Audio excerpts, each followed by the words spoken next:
Bonjour, nous allons voir ensemble les points importants de la politique de la gestion financière. Bien entendu, vous êtes encouragé de la lire dans sa totalité. Le Centre de santé souscrit aux pratiques comptables reconnues et se conforme aux directives des bailleurs de fonds. Les directeurs de secteur peuvent approuver des dépenses jusqu'à un montant maximal de 1 000 $. Les dépenses de plus de 1 000 $ doivent être approuvées par la direction générale.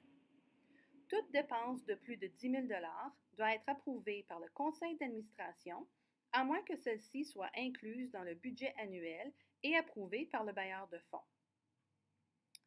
Bien entendu, tout programme engendre des dépenses, que ce soit pour acheter des articles pour des activités avec les jeunes ou des livres pour votre apprentissage. La première étape est de compléter un bon de commande et de le faire approuver par votre gestionnaire. Par la suite, le bon de commande est envoyé au service de finances qui débite le compte approprié une fois que la dépense est effectuée et ayant reçu la facture originale. Les cartes de crédit. Seul le conseil d'administration peut approuver l'octroi d'une carte de crédit à un membre de la gestion. Seul le directeur général et la directrice des finances ont une carte de crédit du centre. Votre gestionnaire saura les procédures à suivre pour faire un achat sur la carte de crédit du centre de santé.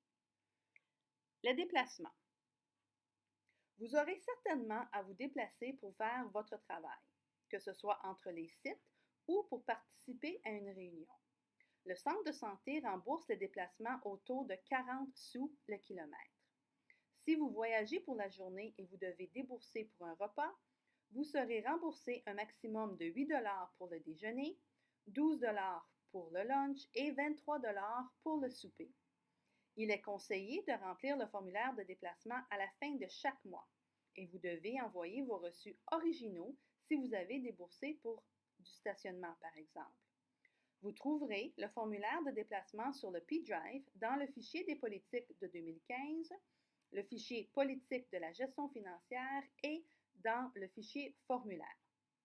Une fois le formulaire rempli, vous l'acheminez à votre superviseur pour l'approbation. Celui-ci l'achemine par la suite aux finances et les chèques de remboursement sont émis à toutes les 2 semaines en alternance avec les semaines de paye. Les petites caisses. Les procédures de petites caisses sont développées par la directrice des finances. Le montant maximal de la caisse est de 300 $. Chaque secteur possède une petite caisse et a identifié une personne responsable pour sa gestion. N'oubliez pas que toute dépense doit au préalable être approuvée par votre gestionnaire. Et afin d'être remboursé par la petite caisse, il faut le reçu original à l'appui. La paye. Le personnel est payé aux 2 semaines. Il y a donc 26 payes par année. Votre paye est automatiquement déposée dans votre compte bancaire et les déductions habituelles y sont retenues. Il est important de garder votre information à jour. Par exemple, si vous changez de banque ou si vous déménagez, vous devez en aviser votre gestionnaire et celui-ci vous indiquera la procédure à suivre. Les commandites. Seule la direction générale peut approuver les commandites. Sa décision sera faite en se basant sur les critères énumérés sur cette fiche. N'hésitez pas à en discuter avec votre gestionnaire avant d'approcher des partenaires pour des commandites. Toute collecte de fonds doivent être approuvées par la direction générale.